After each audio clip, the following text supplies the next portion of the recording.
Hello and welcome back to Congress Basics. Today, we are going to talk about the art of POing.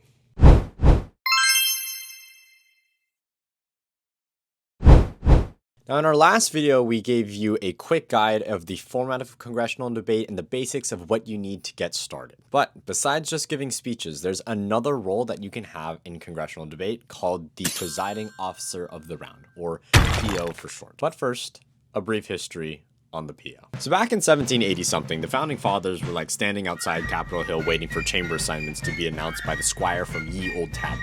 But they quickly realized something, and someone was like, hey, how are we going to know when to speak? How will we know when we have spoken too much? Who will call on the questioners? And that's when a voice from above said, behold, let one of you come forth and be a presiding officer, the one to call on speakers, time speeches, record precedence and recency, call on questioners, and give permission to use the bathroom. But the delegates were all like, nah, that sounds like being a referee and we don't want to do all that work. And then the voice said, you get to use this little hammer I call a gavel. And all at once they all clamored for it. And that's just a brief history on POing. Now, how to actually do it. The most important thing that a PO has to keep track of is precedence and recency, meaning how many times someone has spoken and how recently someone has spoken. In Congress, the person who has speaking or questioning priority is the person who has the least amount of questions or speeches. That's what we call precedence. If everyone has an equal number of speeches and questions, then the PO will refer to recency, the person who has spoken or asked a question least recently. But what happens at the start of a round when everyone has 0 questions and 0 speeches? Well, there's some options. Most national circuit tournaments have something called a preset recency chart. Essentially, it's a list of the names of everybody in the chamber, and the computer has randomly scrambled the order, setting the recency for the round. So with preset recency, all a PO has to do is refer to the preset recency chart and go off of who has been assigned to have the highest recency, even if there are 0 speeches given. Don't worry, recency resets with every round, and it is not the same. So if you're last, you could be first. If you're in the middle, you could be back, you could be forward. It changes based on the round. The luck is kind of weird sometimes. So some tournaments don't have preset recency. In that case, POs will call on speakers and questioners at random until it has been set. And that's basically how speakers and questioners get called on. Now, when speakers and questioners get called on, it is important to time them correctly. So here are the following timing procedures for speeches and questions. Now, speeches are 3 minutes with a 10-second grace period. When 2 minutes have passed, hit your gavel once. When 2 minutes and 30 seconds have passed, hit your gavel twice. At 2 minutes and 55 seconds, hit your gavel 3 times. And at 3 minutes, begin gaveling down the speaker with 1 tap at every second, each tap getting louder than the one before. And at 3 minutes and 10 seconds, cut off the speaker. Their speech is done. If you're POing for an online tournament, then instead of gavel taps, you'll have colored cards that have the timing signals on it. Tapping your gavel online doesn't really work, and it's honestly kind of disruptive. So have color-coded cards just like the ones here. That'll help speakers see what their time is at. And same rule, except at 3 minutes, instead of tapping your gavel every second, just hold up your fingers and count down from 10. At 3:10, completely cut off the speaker. Their speech is done. And now for cross-examination. As we reviewed before, cross-examination blocks are 30 seconds each. You have the choice of tapping your gavel once at 20 seconds or once at 25 seconds. But at 30 seconds, double tap your gavel and call on the next questioner. Remember, in questioning, there is no grace period, so a hard cutoff is necessary. So now you know how to time speeches and time questions. But how does a PO keep track of all of these things? You'll need a PO sheet that looks just like this. I've put the link down in the description so that you can easily make a copy of it and share it to your friends and teammates as well. Starting on the first page right here, it's really helpful to just put the title of the legislation being debated and the time that the debate started. Included are also a list of common motions, reiteration of procedures, and links to the rules as well. Now, this second page here is where you keep track of speakers and questioners. Simply list out the competitors on the competitor column, like so, and move each name over every time they ask a question or give a speech. Accuracy is important, and this sheet will help you keep track of everybody in the round. It's really helpful if you just run the link through a tiny URL so you don't have to copy this long, confusing jumble of letters and symbols. Trust me, it's easier and every PO does it. If you're elected, the first thing that you have to do is go over your procedure. All the things that we've talked about, from gavel timing to what you'll be recording on your PO sheet, should be mentioned. Now, as the PO, if there's no docket set, it's your job to go up and run a docket election. Basically, what you'll do is you'll go up there and say, I will now open the floor for docket nominations. Are there any nominations on the floor? And you will hear the docket nominations, and you should keep track or record the legislation that is being proposed for a docket. Now, if there's multiple dockets being proposed, then you'll run a docket election. Essentially, the competitors will vote for which docket they want, and the docket that wins is the one that gets a majority of the room to vote for it. Also known as more than 50% of the room votes for that docket. Personal privileges and point of orders don't need a second. A personal privilege is usually used to address the PO and do something like use the bathroom or go charge their computer. And a point of order is something a competitor usually does when they want to ask you a question, but usually point out when the PO has messed up in procedures or done something wrong. Don't worry, you can accept their point of order, just handle it cordially, and we'll go over that in just a little bit. Some of the things to keep in mind. Accuracy and speed mean everything in POing, but most importantly, accuracy. As a PO, you want to constantly be monitoring and updating your sheet and making sure that you're calling on the right speaker and the right questioner. Hey, if you were a speaker and questioner too, you'd hate it if the PO didn't give you the speech that you were entitled to or didn't give you a question even though you were due up next. So first and foremost, make sure that you are accurately calling on speakers and questioners. That is the most important job as a presiding officer. Now, another thing that I like to do as a PO is take a lot of unilateral actions to keep the round moving forward. For example, some POs can go up and open the floor for docket nominations and ask for seconds. I would just unilaterally open the floor for docket nominations to keep the round flowing in a way. Being able to skip some of these formalities is, one, really helpful for the round because it just helps speeches get done a lot quicker.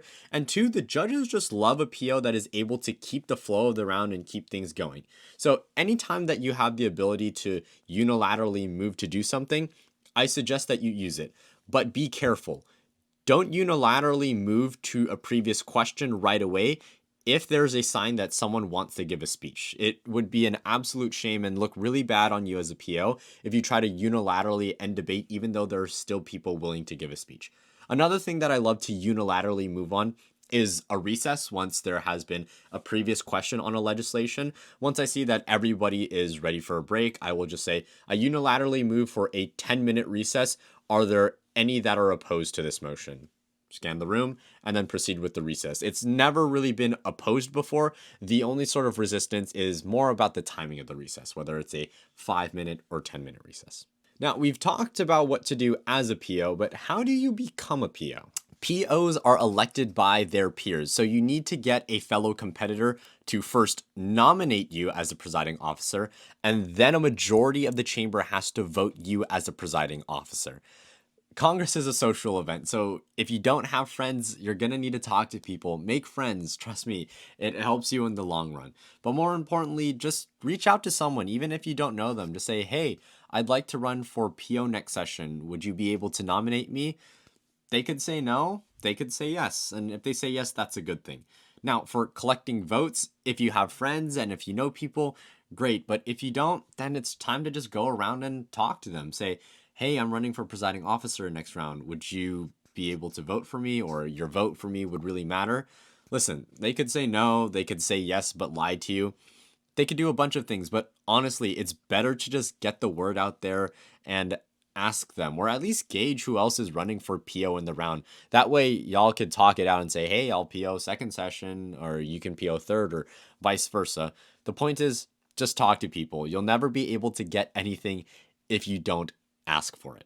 If you're the only one nominated, then great, you're the presiding officer. But if you're nominated alongside other competitors, then the PO that gets elected is the one that receives a majority of the votes from the chamber.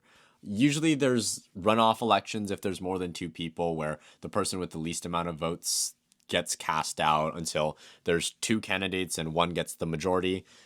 Not too important. All you need to know is that there are rounds of voting until the chamber has elected a PO by a majority vote.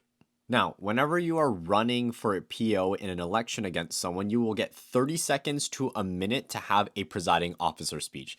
Basically, this is a chance to appeal yourself to the chamber and let them know why they should be voting for you. An effective PO speech does two things. One, it lists your qualifications, the tournaments you PO'd at, give me some cool results if you have POing results somewhere. And if this is your first time POing, maybe you can go up there and just talk about the rounds that you've PO'd, even if they are practice rounds. But secondly, and also just as important, is the important reason why I want you to PO. What is a compelling reason I should vote for you? Are you fast? Are you efficient? Are you fair? Are you accurate? What are you going to do as a PO to make sure that I, as a speaker, am having a good experience in the round? Remember, the PO's job is to make sure that the round flows smoothly and efficiently. So you kind of want to highlight that as a presiding officer in your presiding officer speech. Another thing that you can do is have some fun in your speech. I mean, you get 30 seconds to a minute to just talk about why you're good. I've seen competitors crack jokes, talk about themselves in funny ways. Some will even make up stories like, oh, I do gavel tapping drills for 2 hours a day. I train against PO AI robots or something like that. Just have fun with it. It's a silly little speech. It's a formality. So use the floor to show the chamber your personality. At the very least, you'll make the judges laugh. And if you don't get elected, at least you'll be noticed. So that's a benefit. Hopefully you get elected, and that's when you take over. Give your procedure speech, talk about everything we just covered.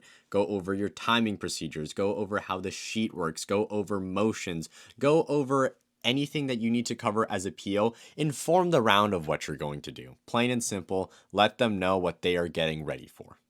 And now here's just a quick walkthrough of what it will look like all the way up from being nominated as PO to the start of the round to the finish of a round. You can take a moment to pause the video right here if you want to look at the graphics really quickly. Take a screenshot. Trust me, they are very helpful. Now, some final reminders as you get ready for your first round as a PO. Remember, be confident. Yes, mistakes happen. One mistake usually won't throw you off, won't impact your ranks too much. But how you handle it is very important. If you get called out on a mistake and immediately start fumbling, stuttering, or snowballing into a chaotic mess, yeah, you're going to get your rank tanked. Like, let's be honest here. A judge wants to see someone who is confident. Remember, you're the presiding officer. You are in control of the round. Don't let someone tell you what you should be doing. Handle their criticism with grace. Maybe they called you out on not giving them a question or accidentally calling on the wrong speaker.